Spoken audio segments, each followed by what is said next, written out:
मौलाना साहब जो YouTube channel ज़रूर subscribe कंदा। इस्लाम अहिड़ो हिकु मज़हब आहे त अल्लाह ताला जवानी ॾिनी आहे, जवानी अंदरि साईं इबादत करे वठो, जवानी जे अंदरि इबादत करे वठो। बाक़ी पोड़प में त पोइ साईं शींहं बि शिकार करणु छॾे ॾींदो आहे। ईअं ॻाल्हि आहे न आहे, शींहं खे जंहिं टाइम ताक़त हूंदी आहे न, पावरफुल ताक़त हूंदी आहे न, पोइ जवानी में वॾा शिकार कंदो आहे, तमामु वॾा शिकार कंदो आहे। पाण खाईंदो आहे पर ॿियनि खे बि खाराईंदो आहे शींहं। हे शींहं जो जेको आहे न, हे क्वालिटी अथव। ऐं ॾींहुं राति उहो इन चंबे में हूंदो आहे त कहिड़े खे जेको हाणे वारे में वठां। शींहं जो कमु ई अहिड़ो आहे, शिकार कंदो, पाण बि खाईंदो, ॿियनि खे बि उछले छॾे ॾींदो, तव्हां बि खाओ। पर जंहिं टाइम शींहं पोड़प ते ईंदो आहे न, पोइ चवंदो हाणे मुंहिंजी माज़रत आहे, हाणे माज़रत। उको दुको साईं को हफ़्ते ॿिनि में महीने में को शिकार लॻो ऐं आसान लॻो त उनखे खणी वेंदो, न त शींहं चवंदो आहे बसि मुंहिंजी माज़रत आहे। त साईं जवानी जेकी आहे अहम हिकु इंसान खे जेको नेमत मिलियल आहे। हाणे जे पोड़ा थी करे पोइ इबादत कयो अलाह वटि, उहा बि मक़बूल। ईअं न आहे त को तव्हांखे मां नाउमीद थो कयां। ॻाल्हि सम्झ में अचे थी न साईं? पोड़ा थी करे हाणे इबादत, हाणे साईं क्वालिटी किरी पई आहे न, क्वालिटी किरी पई आहे न। ॾिसो जोड़ कमु करणु छॾे विया आहिनि, क्वालिटी किरी पई न पई। अखियुनि जी रोशनी जेको आहे उहा घटि थी वई, हे इंसान जी क्वालिटी किरी पई। तमामु वॾा दोस्त हुया साईं, उहो जवानी अंदरि गॾु हुया, पर हाणे कोई आहे? उहो घर जा पुट बि चवंदा यार अबो जेको आहे थोरो ॿाहिरि चकर लॻाए मसूं महिल बि। साईं ॻाल्हि हक़ीक़त आहे न, यानी पोड़प थींदी इंसान खे डैमेज ईंदो वेंदो। हाणे त फिरी करे लाज़मी तव्हां मस्जिद में किरंदव, हाणे फिरी करे लाज़मी जेको आहे तव्हां मस्जिद में किरंदव। पर इन ई जवानी खे जेकॾहिं अलाह जी राह में वक़ुफ़ कयो था न, हे यकीन कयो वॾी भारी इबादत आहे। अञा ताईं दुनिया जे अंदरि उहे नौजवान ॾिसो मुबारक जे लाइक़ आहिनि जंहिं दुनिया जी तमामु ऐश खे पोइ ते ठुकराए छॾियो अलाह जे करे। ईअं न आहे त को दुनिया जे अंदरि जेके बि नौजवान उहे को सभु जेको आहे फासिक ऐं फ़ाजिर आहिनि। तमामु घणा अहिड़ा नौजवान जंहिं पंहिंजी ज़िंदगी अलाह जे राह में ख़तमु करे छॾी। उन्हनि चयो त बसि सभु शयुनि खे छॾियूं था, दुनिया जे ऐश खे, दुनिया जे जेको आहे डिज़ाइन खे, दुनिया जे हुस्न खे, सभिनी खे असां पोइ ते कयूं था, असां अकेले अलाह जी इबादत कंदासीं। अहिड़ा माण्हू मौजूदु आहिनि। माण्हुनि खे बार बार ताना आहिनि यार छा थो करे, मुला थींदी आहे, ॾाढी रखंदी आहे, तुंहिंजी भला खोपड़ी ख़राबु थी आहे, तुंहिंजी उमिरि छा आहे, तुंहिंजी उमिरि 18 साल आहे, 15 साल आहे। उन्हनि चयो न हे हुज़ूर जी सुनत आहे, हे अलाह जे नबी जी सुनत आहे, मां छॾे थो ॾियां। दुनिया वारनि सां मां सौदो न, मां सौदो कंहिं सां थो कयां, मां सौदो अलाह सां थो कयां। हिन जो ॾाढो हुस्न जेको आयो, औरतूं आयूं वॾियूं सिंगार थियल। हुननि चयो कंहिं क़िस्म जो इन्हनि खे मां ॾिसंदुमि बि न, ऐं कंहिं क़िस्म जो हराम कमु बि न कंदुमि। छाजे करे अलाह मां सां वाइदो कयो आहे हुरुनि जो। हा अलाह वाइदो, मां तमामु जेको आहे यानी ऐश खे छॾे थो ॾियां, अलाह सां मां हिकिड़ो सौदो कयां थो। हे मुबारक जे लाइक़ु आहे नौजवान। छा थींदो साईं, जवानी ढलिजी वेंदी अनक़रीब। इबादत वारो जेको आहे न बंदो, उनजी बि जवानी ढलिजी वेंदी, जवानी खे ज़वाल अची वेंदो। हाणे इन जवानी जे अंदरि जेकी इबादत कई न, हे साईं अलाह वटि सेवा, हे अलाह वटि सेवा। सेम टू सेम औरतुनि खे बि मैसेज ॾियणु चाहियां थो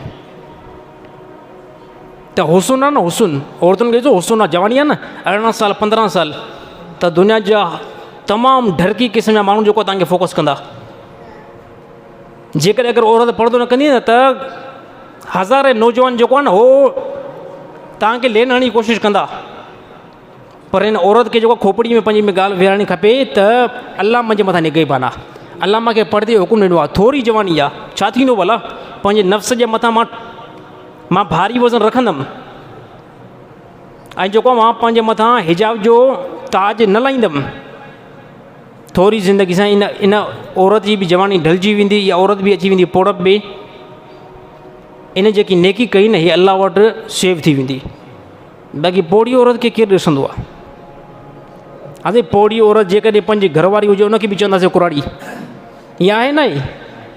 ॾिसो पोड़प में वैल्यू किरी थो पए, बिल्कुलु वैल्यू किरी थो पए, पोइ चाहे जवान मर्द हुजे या औरत हुजे। तव्हांजा पोटा ई तव्हांखे चवंदा भाउ हाणे ॾाढो थी वियो आहे, ॾाढो घुमी नथो सघे, क़दम नथो खणी सघे। यादि रखे छॾियो, जवानी खे पंहिंजी जे मथां फोकस कयो।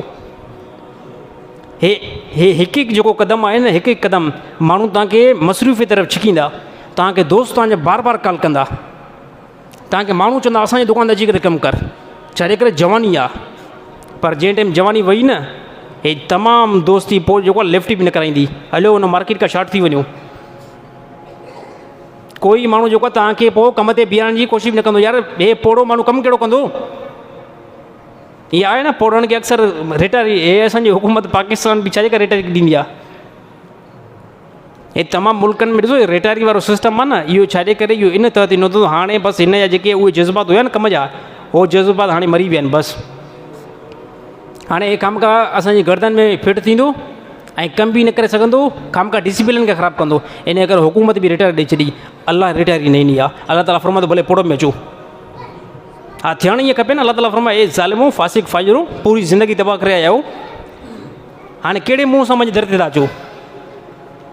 20-30 साल ॿाहिरि जेको अयाशी में गुज़ारियो, शराब में गुज़ारियो, हा साईं मौजुनि में गुज़ारियो, हाणे छाजे खां अचो था। पर अलाह ताला कंहिं क़िस्म जी का पाबंदी न लॻाई। अलाह ताला फरमाए अचो भले, हा मां तव्हांजो रब आहियां, तव्हांखे पैदा मां कयो आहे न, काॾे वेंदो नेठि फ्री करे। अलाह ताला फरमाए मुंहिंजे दर ते ईंदव न, अलाह ताला फरमाए अचो, मां त इन इंतज़ार में हूंदो आहियां। ऐं जॾहिं को बंदो, जॾहिं को गुनाहगार बंदो अलाह सां सुलह कंदो आहे न, अलाह ताला छा कंदो आहे, अलाह ताला अर्श खे रोशन करे छॾींदो आहे। फ़रिश्ता पुछा कंदा आहिनि, फ़रिश्ता पुछा या अलाह अॼु पूरो अर्श त अॼु चिमके थो, हे भला छाजे खां। अलाह ताला फरमाए मुंहिंजो हिकु बंदो हुयो, मुंहिंजो बंदो हुयो, उन हुयो नौजवान या हुयो पोड़ो, उन मासां अॼु सुलह करे छॾी आहे, पंहिंजा हथ मथे करे छॾियईं। या अलाह अॼु खां वठी सभु गुनाह पोइ ते, या अलाह अॼु खां वठी तोखां मां परे वेंदुमि ई न, जंहिं शइ जो तूं हुकुम थो करे न उन ते मां लबैक चवंदुमि। अलाह ताला फरमाईंदो मुंहिंजे बंदे मासां सुलह कई आहे, मासां बंदे मुंहिंजे छा कई आहे, सुलह कई आहे। अलाह ताला फरमाए मां बि पोइ हुन सां सुलह कई आहे, हा मां बि सुलह कई आहे। त जवानी साईं क़ीमती अथव, जवानी अहम अथव, इन जवानी खे पंहिंजो क़ीमती बणायो, इबादत में मसरूफ़ कयो। हा क़यामत ॾींहुं अफ़सोस न करिणो पए, क़यामत ॾींहुं अफ़सोस न करिणो पए। जीअं अमूमन हाणे ॾिसो अछी ॾाड़ी वारा ग़रीब कनि था, अछी ॾाड़ी वारा कनि था, जंहिं ज़िंदगी पंहिंजी सॼी तबाह करे छॾी न, त उहो हाणे अफ़सोस कंदा यार कहिड़े मक़ाम ते बीठा आहियूं। त तबी अलाह ताला नाउमीद थियणु न छॾियो। अलाह ताला फरमाए तबी तौबा कयो, इस्तग़फ़ार कयो, मां जेके तव्हांजी तौबा खे क़बूल कंदुमि। अलाह ताला तमामु मुस्लमाननि खे नेक मुतक़ी बणाए।